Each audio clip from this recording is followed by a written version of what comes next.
Pretend you're going to the bathroom and escape. Under the table, he poked my leg with his phone, quietly letting me check the screen. It seems my brother wants to get me out of here. After being married for 3 years, I finally introduced my brother to my husband. However, within 2 seconds of meeting him, my brother's expression darkened, and he rudely began gobbling up the snacks in front of him, ignoring the conversation. That's a tasty-looking sponge cake. Why don't you head to the bathroom for a sec? What are you planning to do with my sponge cake? It didn't seem like one would be enough since I was a bit peckish. Can we talk after I eat this? My brother is a detective, and he's not one to act pointlessly during such times. There must be some intent behind his actions, but I couldn't understand it. For the time being, I struggled with what to do in the bathroom. After thinking it over, I decided not to run and returned to the living room. Sitting next to my brother, his eyes angrily questioned, "Why did you come back?" I had taken precautions, so I wished he wouldn't be so upset. The precautions seemed to have worked because soon after, the doorbell rang. Checking the monitor, I finally understood my brother's intent. It seems my husband is a terrible villain. Given the current situation, he's gonna fall to the depths of hell. My name is Michelle. I'm 35 years old and work in sales. I married Sam 3 years ago, and we don't have any kids yet. I also have a brother named Ken, who I haven't seen in a while. It's not because he ran away or anything, it's just because of his job. Ken works as a police officer on a small island. Usually, a police office is staffed by several officers working in shifts around the clock, but apparently, Ken is the only full-time officer on the island. Because of this, he rarely comes home. Ken became a police partly because our father was one, but also because he had a strong sense of justice from a young age. When I was in the 3rd year of junior high school and Ken was in his 1st year, we once saw a man shoplifting bread and drinks at a supermarket. Oh, he put it in his clothes. I'm gonna call him out. Wait. Didn't Dad say that you catch shoplifters after they leave the store without paying? Otherwise, they could just say they were going to pay at the register. Ken was about to confront the shoplifter, but I grabbed his arm and stopped him. I felt like a store detective, ready to catch the thief like a cop. Ken felt the same, getting all excited and breathing heavily. As we watched without being noticed, the man walked past the register and out of the store. We ran after him. Excuse me. What? We caught up to him a bit away from the store, and Ken called out to him from behind. The man stopped and turned to face us. That's when I realized how dangerous what we were doing was. Up close, the man was more intimidating than I had thought, and I started to worry, can we really handle this by ourselves? My feelings of being a store detective or a cop vanished, and I just became a trembling junior high schooler. What's the name of the nearest station, and how do I get there? Oh, why don't you go to the bathroom? Don't embarrass me in front of people. Okay, I'll go. Ken saved me with his quick thinking. And I pretended to walk slowly towards the store's bathroom. Inside, I reported the situation to the store staff. One male employee went to where Ken was, while another listened to me and quickly checked the surveillance footage. Just as I described, the camera clearly showed the man stealing and not paying at the register. Once confirmed, I went back with the male employee to where Ken was. When we arrived, the thief was shouting loudly. It seemed he realized he was caught when the employee arrived and started resisting. The camera caught you shoplifting. Can we talk in the office? Hearing about the evidence, the shoplifter gave up and followed the employee back to the store. Later, the staff thanked us, but I don't know what happened to the thief. On our way home, Ken apologized. Sorry. That was dangerous. If the employee hadn't come, we might have been beaten and the thief would have escaped. It was my fault for playing detective. I wasn't thinking. I'm sorry. We walked home in silence. That night, our father scolded us severely.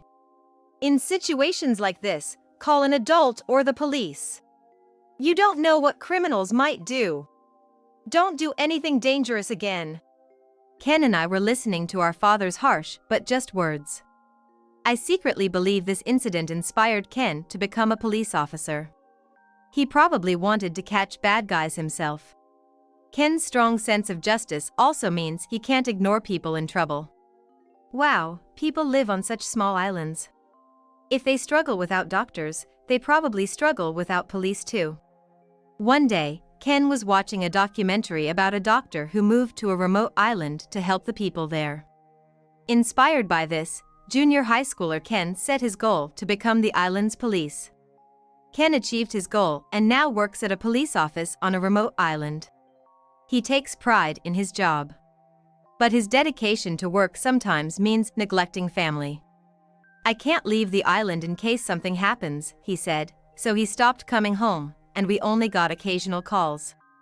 I think it's been 5 or 6 years since I've seen him. However, my parents and I are proud of him working for others, so we accept it. I just wished he could have come to my wedding. I got married 3 years ago. It was an ordinary meeting through mutual friends. But my husband is serious and an excellent salesperson. He's already being given significant responsibilities and is expected to have a bright future. I also work in sales, but I'm nowhere near as good as him. I wanted to brag to Ken about my wonderful husband, but since he couldn't come to the wedding, I just sent him photos. Normally, I'd be mad at Ken for missing my wedding, but he had a good reason. The day before the wedding, a drunken assault suspect fled to the island where Ken works. So, he couldn't leave the island. Later, the suspect was caught, and Ken called to apologize. "I'm sorry. I was gonna come, but I just couldn't leave the island." "It's okay. You don't come home often, but you'll visit eventually, right? I'll introduce you to my husband then. Or maybe we could visit you on the island." "Oh, please don't. I don't want to interrupt your newlywed life, and if you bring him here, he might complain about how remote this place is." He wouldn't say that. In the end, Ken refused my offer to visit, and we agreed that he would meet my husband sometime. I decided to enjoy my newlywed life, taking Ken's words to heart. However, married life gradually turned out to be different from what I had imagined. When I started living with my husband, I expected a sweet newlywed life. But my husband prioritized work, and our life was different from what I had imagined. "I'll go to bed first. Good night." Leaving my husband reading in the living room, I went to the bedroom alone. After coming home, my husband ate dinner, took a shower, and then worked on reports or read business books until late at night. During these times, he had an aura that said, "Don't talk to me." It was like an invisible wall surrounded him. On weekends, he would go out for dinner with clients or play futsal or golf early in the morning. When he went fishing, he'd leave early in the morning and come back late at night. Meeting people outside work helps build trust quickly. You should do it too, since you're in sales. The trick is not to talk about work. I understood that my husband's success at work was due to his efforts. He worked and studied late into the night, even using holidays to work. During long holidays, he was happy to have uninterrupted study time. Because of this, I wanted to visit my family with him, but we couldn't go at all. Working hard is good. I've heard about wives who struggle because their husbands don't work. Compared to their problems, my issue of my husband being too focused on work seems luxurious. But as a newlywed, I wanted him to spend a little more time with me. Since we're married, I want kids, but my husband says it would affect his work, so we still use contraception. When I bring up kids, he makes it seem like I'm needy and begging. Also, because he's always tired from work, he's very mechanical and brief when we're intimate. I often wonder, looking at my ring, are we really married? My husband seems to be the type who doesn't care for his wife after marriage. Before marriage, I thought he was kind, but my impression changed significantly after we got married. The newlywed period is now, and I'm slowly building up frustrations about my husband. However, since he's just working hard, I don't want to be the annoying wife who says, "What's more important, your job or me?" So, I subtly tried to check if he still cared about me. There's been some groping incidents around here. Should I be careful on my way home? You're over 30, so you don't need to worry. His words made me anxious. I decided to be more straightforward about my feelings. You always work even when you get home. Won't your body give out? Sometimes, I think we should have more of a married life since we're newlyweds. I'm in my mid-30s and will be in my 40s soon. Now's the time to push myself at work. I will definitely become the head of sales. I want to lead the sales department and make it thrive, not just be a cog in the machine. Sales is directly tied to the company's profits, but sometimes it's seen as a job anyone can do. Sure, engineers, lawyers, and doctors do specialized jobs, but I hate that sales are looked down upon. My usually quiet husband became talkative. It seemed we were on different levels in our work. I couldn't argue, so I started to think that supporting my husband was the right thing to do. At home, I stopped talking to him to help him focus. When he left early for fishing or golf, I woke up at 4 a.m. to make breakfast and prepare. After a year of supporting his work, this is the result. Hey, is dinner ready? Make sure it's ready when I get home. Sorry, I got home a bit late from work today. You don't do important work. You're late because you're not good enough. Try harder. It's just a busy season. People who can't do their job always blame others. If work is making it hard for you to do housework, then quit. We don't have kids yet, so my income alone is enough to support us. My husband had become very domineering. He would get angry if dinner wasn't ready when he got home. If I took a shower or went to bed before he got home, he would get angry. No matter how early he got up for fishing or golf, if I didn't get up first to make breakfast, he would get angry. He looks down on me, saying, "You're not good at your job," even though he's not my boss and has never seen my work. Sure, compared to my talented and hardworking husband, I might not be as good at my job. But I think I'm doing my best and have average abilities. If you want to argue, show results at work. When he said this, I started feeling inferior to him and couldn't say anything back. If anyone saw my pitiful state, they'd probably say, "This is abuse. You should stand up for yourself." Or, "I couldn't endure this," and would get a divorce. But my husband isn't always cruel. He can be kind too. Welcome home. You're back early today. Yeah. Today's fishing trip wasn't too far. Look, I caught a rockfish. You haven't started dinner yet, right? I'll do it. You should rest for a change. My husband opened the fridge to check what he could cook besides fish. Tonight, I just had to sit on the sofa and wait for dinner to be ready. Sometimes, when he does these kind things, I can't bring myself to hate him. Watching my husband in his kind mode, I thought, he's just strict about work. And it's weird for me to complain when he's just working hard. A year passed, and our second year of marriage ended. We entered our third year of married life.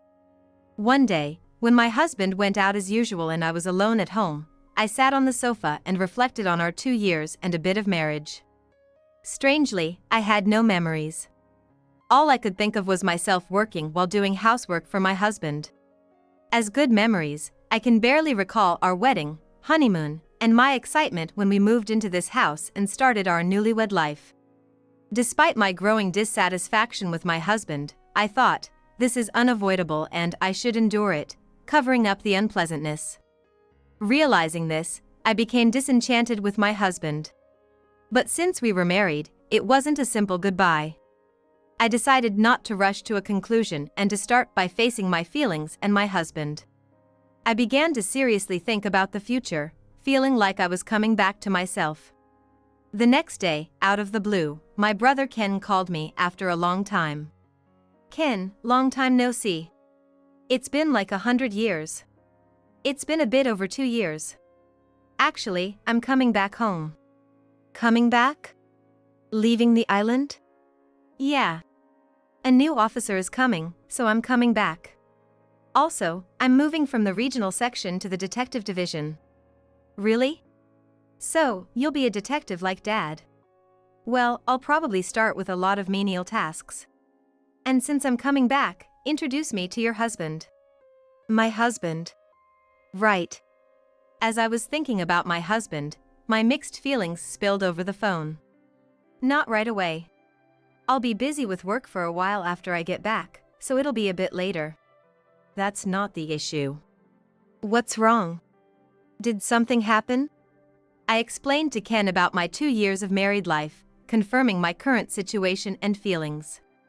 I hadn't talked to anyone about my marital problems, so I was surprised at how easily my complaints about my husband, like being looked down on at work and his domineering attitude, flowed out. After listening to me, Ken gave very police-like advice. Isn't that emotional abuse? I thought you'd say that. But he's kind sometimes. That's typical for abusers. They use a mix of kindness and cruelty to control their victims. But every time Ken gave advice, I countered with but. I was probably already in the brainwashed state Ken mentioned. Even understanding that, my buts wouldn't stop. Ultimately, it's up to you. If you don't want to leave, that's your choice.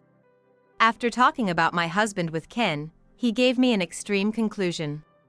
I regretted my constant buts. But thinking it over, I realized I didn't need to decide everything right now. Meet my husband once. Then we can talk again. Got it. Ken replied a bit reluctantly.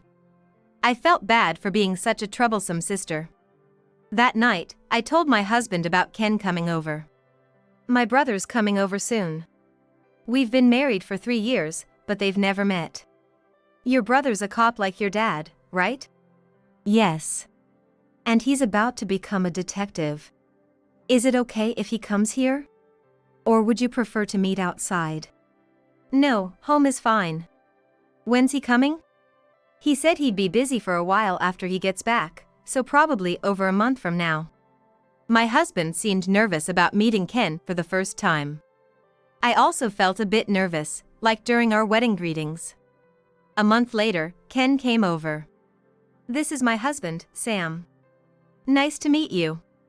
Nice to meet you too. Sorry for the late introduction. I led Ken to the living room, and my husband stood up from the sofa to greet him. Ken's expression darkened when he saw Sam and froze for a moment. I panicked, thinking Ken judged Sam as a bad guy in 2 seconds. But another 2 seconds later, Ken's expression was filled with the same sense of justice he had when he confronted the shoplifter in junior high school. Despite my concern about Ken's reaction, I guided him to the living room table. Ken sat next to me, with Sam across from us. I had prepared coffee and snacks for everyone. That sponge cake looks delicious. Why don't you go to the bathroom for a bit? What are you planning to do with my sponge cake? One won't be enough since I'm a bit peckish. Can we talk after I eat this? Sorry. He loves sponge cake. I prepared it for him, but it seems it was a mistake. Better that he's not a difficult person. Ken smiled innocently like a child, prioritizing the sponge cake over conversation with my husband. I thought it was rude to act like this, even if the other person was family. But I also wondered, Ken wasn't this impolite. There must have been some intent behind Ken's words. But as I couldn't understand it, I tilted my head more and more. Ken glanced at me and quickly typed a message on his phone under the table. When he finished, he poked my leg with his phone to show me the message secretly. Pretend you're going to the bathroom and escape. It seemed Ken wanted me to leave. I understood his intention but not the reason. However, I knew Ken wasn't the type to act without reason. You made me really need to go to the bathroom, I said and left the living room. I headed to the bathroom, thinking about what Ken wanted me to do and whether I should leave the house. Does he think I'm in danger? Does that mean Sam is dangerous? But if Sam is dangerous, is it okay to leave Ken alone with him? If Ken wants to talk to Sam, shouldn't I, who knows Sam well, be there?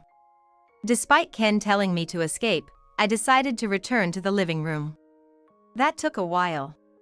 It's rude to keep your brother waiting. Isn't it more rude that Ken started eating the sponge cake out of nowhere?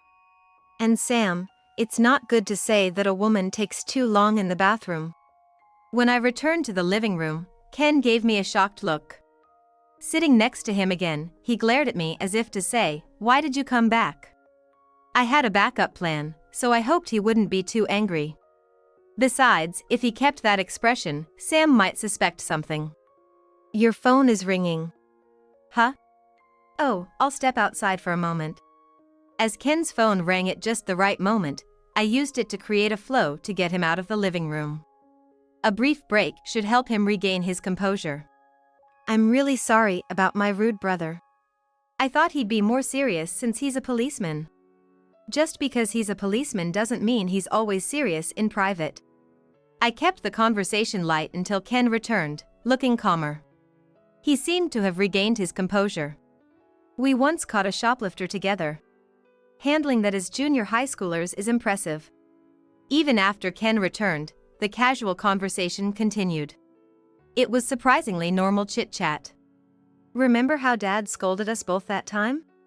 Since Ken continued the small talk, I joined in. But not knowing Ken's intentions made me uneasy about whether this was the right approach. Minutes passed without incident, increasing my anxiety. Then, the doorbell rang suddenly. Checking the monitor, I finally understood Ken's plan.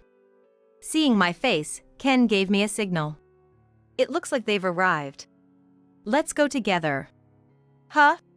Come on, I have some things I want to check too." Sam looked puzzled but followed us to the entrance. "Who are you?" When Sam opened the door, he looked even more confused. 2 men and a car were outside. I had a hunch about who the men were. "Aren't these men detectives?" "Detectives? But they aren't in uniform." Detectives often wear plain clothes, unlike regular officers. "Oh, really? But why are they here?" Revealing the men as detectives made Sam's confusion turn to anxiety. He seemed to be sweating a little. While I didn't know their exact purpose, I could explain why they were here. I called the police. Ken told me to pretend to go to the bathroom and escape, so I thought it was an emergency. "I was surprised when you came back. I was planning to talk to Sam after you left. He might have gotten violent." How could I read that much into pretend to go to the bathroom and escape? That's why I called the police. Dad always said to contact the police or an adult in an emergency. Then the police called me to confirm, and I asked for backup. So, that call was from the police. Ken and I solved one question at a time. But the biggest question remained. Just as I was about to ask, Sam, who felt left out, interrupted. "Don't just agree among yourselves.